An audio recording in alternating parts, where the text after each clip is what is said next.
Wonderful.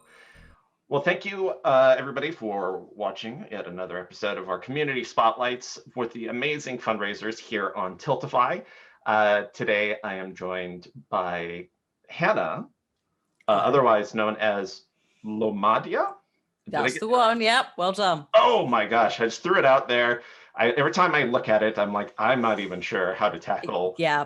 I didn't really think that through when, like 10 years ago, when I picked the name. Just the amount of ways you could pronounce it. I just didn't think Right. about it. Well, So. I'm curious about that, and then kind of your journey as content creation, because you have a tremendous following, and you have a absolute delightful broadcast every time I have an opportunity to watch you. What got you started into content creation? Well, I went to the basic simple answer is I went to university, and then there was a financial crash. When I came out of university, I was laid off of my job, and in the interim, I ended up doing a little bit of YouTube creation, a little bit of editing, things like that, just to fill the void. And then it got to the point where it was enough to be able to be a job. And then that was, oh God, I think about 11 years ago now. But somewhere in there, around maybe like 5 years ago, I began to make the shift over to just doing Twitch. So predominantly because of Let's Plays and so forth, having more like long form Let's Plays working better on Twitch, I began to move over here. And then things like the community being so wonderful, the ability to live interact and so forth, just made it so that I ended up enjoying it a lot more and staying on Twitch, basically. Right. And so that live interaction, that engagement is, it's huge for people who are or fundraising. Like for us, that's amazing. What are some of the ways that fundraising aside, but what are some of the ways that you engage with your community on the regular? What's the hook? Why do people stop and continue to watch your content? That is a good question. I continue to ask myself. No, they're incredibly supportive. Currently, we're undergoing quite intensive house stuff, hence the stuff in the background. And they've stuck with that. I think they enjoy the communication. We talk about games above and beyond the basics. So, for example, we're doing a lot of talking about mythology behind Assassin's Creed games whenever we play them. Anything where that kind of works, whether it is about mythological stuff or historical context or cultural context or even things about equality. So we do a lot of that. I try and also make it so that if there's things like charity, there's an incentive to come and hang out. So I try and do things like giveaways tied to the amounts that we hit. And I'm incredibly blessed in that the community do actively sometimes donate codes to help with the giveaways. So a lot of them would say that they like the personality, they like that, but above and beyond it is also the community as well that really help make the channel what it is, I think. So how do you, if you were a new content creator and you're just starting out, what are some of the recommendations you would give to them on curating the community? What are the foundational elements of creating your community? I think you have to have very clear ground rules from the start. There is no, especially in 2021, there's no space for fence sitting. You can't just go, I'll just let it slide. It doesn't work. And really that ends up being read as you either don't care or you are actively encouraging that stuff, if that makes sense. Whether it's, it's one thing to sort of go, oh yeah, we don't stand for harassment in the chat. And it's another thing to just not say anything. So that is something that I think is very important when you're starting out, is you need to kind of know what you want from your community. Do you want it to be a safe space for people? Or do you want to just play games? Those are kind of the options you have. What I would say is if you want to play games, you still are going to end up relying on having a nice place for people to come and hang out. If it isn't a nice place, they're not going to bother. So like, or you're not going to have that back and forth. It's not going to end up being a community where individuals know each other. So I think that is really important. when you are starting out, because you've got to have that kind of relationship. I love that. And I think that when you've built a community that, you've touched on it a little bit in terms of fundraising, but you've built a community that somehow it does not get exhausted by your fundraisers. I know. That's incredible. Like last year, at one point in time, I don't know if you know, I actually featured you in a blog where you had at least a half dozen campaigns going on, like in a given period of time, like within a month. It was absurd. It really was. Well, and it's also, that's fascinating unto itself, but they were also successful. Like there really wasn't one that was not generating some sort of donations. How do you do that? Like what? Like I guess, I mean, you're probably like, why do I do that? Well, yeah. Why do I? Because the amount of work I give myself, I'm like, oh, we'll have a chill week. Let's just run a fundraiser. Like, and I honestly don't know how they do it. Sometimes I'm like, where is this money coming from? How have you managed this? And I always say to them, like, please don't give more than you can afford. And it's the similar thing of, whilst we as a community can continue to fundraise without it destabilizing me or destabilizing the viewers, then we will continue to do it. And I think especially last year, there were so many causes because of the pandemic, because people couldn't do their usual fundraising. There were so many different things that mattered to so many people that we just ended up doing various community fundraisers. And a lot of it, I think, was down to kind of word of mouth between themselves. But also we had some amazing prizes donated by various people, whether that was game codes from various community managers and so forth. But also we had things like tech that was donated. So like Geotech had donated a load of controllers and just things like that, where it's like I could post them out. So yeah, I honestly don't know where they're getting this money from, which is kind of scary. But it's amazing every single time. And this year I'm trying to do more inclusive stuff in terms of having creators on with me, because I am aware it will bring in different audiences, which means a bigger pool of money, hopefully, to bring to the table in terms of these charities. It does mean that I have given myself even more work, because suddenly instead of going, I'm going to do a charity stream on X day, this is happening, I'm going, right, I'm doing a charity stream, but now I've got to coordinate like 9 or 10 other people. Right. What's so two things there. I mean, because I'm glad you touched on like collaborating with other content creators and communities. But what inspires you? What draws you to a particular cause or charity for your fundraising? So sometimes it is a community member. So it's a personal cause to them and they've approached me with it, or it's a cause that affects a load of people. So things like the Bail Project, for example, it's a no-brainer to support them. Right. And things like gendered intelligence or mermaids, where it's about youth trans gender support and so forth. Those are things which shouldn't have to happen, but need to happen. Mm-hmm. So some of them are very easy in terms of like, we're going to pick that. And then some others I have like a personal attachment to. So Alzheimer's Research UK, my grandmother has Alzheimer's. So as part of that, they approached me as a content creator a while back.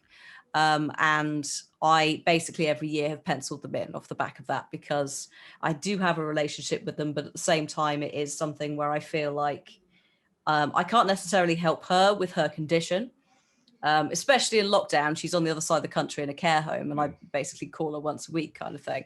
But if I can raise awareness and education for that specific cause, then that is something that potentially will benefit other people down the line. Similar things with like cancer. We've all got a story about cancer. So it's trying to pick things that kind of fit the brief for so many different people. And if they don't get it, then I usually try. So like we did Cats Protection League the other week, and I appreciate not everyone is a cat lover, but that's fine. So we have a few videos from the official sources showing them what they do, how they've got on in the pandemic, and things like that, to try and show them why there is a need for the money. No, that's amazing. So what's that next collaboration look like? Who are you working with? Can you tell us yet? Your next charity Oh God, collab? where's my diary? Literally, so all year is done now. Oh wow! It's So you already planned done. out the entire year. I was done before we hit 2021. You know, that's a big recommendation that we give to anybody who is planning any sort of charity fundraising, is don't underestimate the power of planning. And so Yes, you've got that down. The amount of charities that, especially last year, you had a lot of charities panicking, going, I need to fundraise, what do I do? So there were a lot that appeared, and they also, as well, I don't think a lot of them are aware that the gaming season, as it were, once you're talking August onwards, people aren't available because they're either playing new games for sponsorships, or they've got other things going on, and people kind of rock up with maybe a week's notice and go, can you help us with this thing? It's like, no, unfortunately I can't, because I've got a million other things going on. So when that's happened, I've tried to go back to these charities and go, look, you need to be talking 3 months in advance. Absolutely. Just to at least do the reach out. You can always ping people like afterwards, give them a poke and go, still all right? But I currently have got, with Alzheimer's research will be on the cards down the line. I want to do something with the local NHS Southmead Hospital charity in around the anniversary of the NHS. So I think that's July. We're going to do something for Pride. And I'm not entirely sure which charity we're doing for that yet. That'll be a community. We'll have a chat and work it out. Something to do with, I think, War Child UK as well, because that's a long-term relationship I've got. Yeah. And there's so many. There's a women's shelter in Bristol, 125, that I like to help out as well. So it's all over the place. And I try and make sure that we do have that variety. No, that's phenomenal. You've touched on it before. In social media, you shared a post about something you're kind of talking about right now, is when, as a content creator who does have quite an audience, when a charity reaches out to you to consider fundraising for that cause, what would you say are a best practice there? Coming straight from the mouth of a content creator, how would you say that charity or that cause should approach you? Okay, so I'm trying to think about how to say it without being mean, because we're not naming names. Well, no, we're not naming names. What I would say is, if you are an American charity and you have a marketing person doing outreach, you need to look at that again, because I've had quite a lot of, mostly the UK ones are all right with this. I think it's purely because they don't put marketing people in charge of the outreach. But if a creator tells you they're busy, yes, but it's not an appropriate answer. No is the final thing, because people are sacrificing their earnings to fundraise. Right. So a little bit more softly on the approach, perhaps. Also, make sure you know what country people are from before you reach out. Make sure you know, if you have a sister charity that's in that country, don't get in the way, if that makes sense. Don't try and poach people. Poach is not the right word, but if you're going to reach out to people, do your research. Don't just start arbitrarily firing off emails to random people, because all it will do is probably put them off.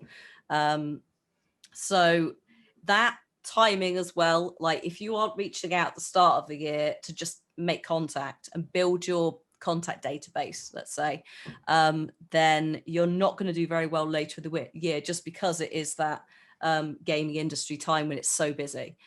And also be aware of things like GDPR, because I think in the US you're slightly different to the UK at the moment. Correct. So yes. Be aware that people don't necessarily want to share all their data immediately. You need to be asking for permission. You need to be aware of what the laws are with retaining information and asking for permission. Because I've had a couple where they've just sort of gone, oh, thanks, okay, we'll hit you up, and then have just put me on their like subscription newsletter. And I'm like, that's not actually what I said. I said, reach out to me if you have a future campaign where you think I can help. But it's very rare that happens. On the whole, they are all wonderful charities that just don't really know what to do with the digital space. So that's kind of what I try and do, is mainly I send them to you lot and go like, off you go. I love it. Well, Yeah. so there's an authenticity to that. It's about, like anything that we would do in community building, is building relationships. And so that sounds like it's a similar approach. You want to have an authentic connection to the cause. Yeah. Right. Yeah. Because So we're not commodities, and you know, if you can't sell, you're not really trying to sell a fundraiser, if that makes sense. But if the person who is sitting there doing the fundraising doesn't believe in it, then they're going to know. Yeah, right. It's really obvious. Right. So it has to be a relationship between the streamer and the charity, if that's something where the charity has reached out, where the streamer doesn't feel that they've kind of been forced into doing it, if it makes sense. Right, because you don't want to be guilty. It's like, yeah, I will absolutely not help the starving children. That puts you in a bad light. Yeah, but that's sometimes the thing where I have had to be a little bit firm. I've had to say to some charities before, look, you are asking me to give up this slot for, like, one particular one was a pediatric cancer trust. You're asking me to just tell them to go away so I can do your charity. And it's like, that's not, it's charity. It's supposed to be that people benefit. It's not supposed to be that you shove someone out to get someone else in. Oh, that's so really it's generally they're okay, but every now and then you get someone and they obviously think that it is about pitching, and again, it's that marketing angle. It's like, that's not the angle that you need to bring into this space at all. No, that's incredibly valuable advice to share for our charities. We have thousands of charities that use Tiltify, and I think that's one of the biggest questions is like, how do we get X person to fundraise for us? And I think the first thing that we always say is, like, don't treat it as a transactional exchange. It's a relationship that you want to try. Because the streamer could very easily turn around and go, well, if you are treating it as a transaction, then I would like to be paid. Right.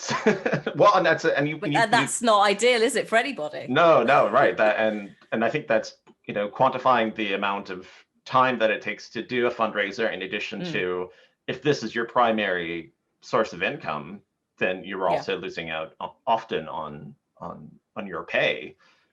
Plus whatever you're doing in the back end, because if it's someone who's new, you're potentially going, okay, well, this is Tiltify, this is how this works, and what do you normally do, and how does this work, and let's talk about what I could possibly do to help you. Right. So I think a lot of people don't necessarily realize that it isn't just straight up, let's do a fundraiser. If you're doing something like a pub quiz, that can take days to actually just physically put together, let alone getting people to be involved. And you can tell definitely with the charities that do it in-house which ones are aware of it, because they will quantify that in communications and so forth. Thank you so much. This has been a wonderful conversation. I don't want to take much more of your time, though. I feel that we could probably talk about any number of topics surrounding fundraising and live streaming, and you would drop little jewels of knowledge all over the place. I appreciate that. Is there if I'm a first-time fundraiser, and what advice would you give me? As I just found my cause. Let's say I found my cause. What's that next thing that you, from your experience of doing dozens and dozens of campaigns, what was that next step to that new fundraiser, that new content creator, or whomever? What's that advice? I think try and plan some goals. Those are the important things, even if they're little goals. Like, it's okay to not know where to set the goals the first couple of times. Like, as we said, every time my community surprised me, and I'm going like, oh, we'll just do the first couple of hundred, and then they've done that in like half an hour. So it's okay to be flexible on the day. It's okay to go, guys, you've absolutely broken this. Like, you've completely surpassed what I was expecting. Thank you so much. The important thing, I think, for a lot of people as well is to be aware of things like burnout. Mm-hmm. Don't do things. This is a big one. 24 hour, 48-hour streams, be careful with them. Don't just do one on your own, because it is going to be exhausting. And that's the thing, I think, when people are starting out, is they want to go full haul. They want to go like for hours fundraising. It's okay to do like a week's worth of streams and stretch it out and have a goal that way. You don't need to do like, we're going to just go for it for hours on end, because it will exhaust you. It's another level of streaming, because it's not just going, oh, I'm going to sit here and play a game and chat with the community. You're also pushing a completely different agenda effectively. And if you're doing what I do, which is absolutely absurd, and I would not recommend it, which is things like every 100 quid we're giving away a game code, or whatever it is, whilst I've got them available, the amount of admin is absurd. Right. So don't do it. Like, it honestly, it is. It obviously it does bring in the donations, but if you're going to do something like that, just be prepared, because the amount of time I'm sat there on a Saturday the next day just going, hello, thank you so much for your support, congrats on your code, send. So just think about the mechanics of the whole thing as well. Don't overdo it, especially if you're just doing it your first time. Have fun with it. They'll be happy that you have done some fundraising. You don't have to like break the bank levels of fundraising to be appreciated. Absolutely. That very valid and useful advice. Again, thank you so much. We look forward to seeing the numerous campaigns you have planned for 2021. We appreciate you, and thank you again. Thank you. We look forward to chatting with you again. Awesome. Thank you.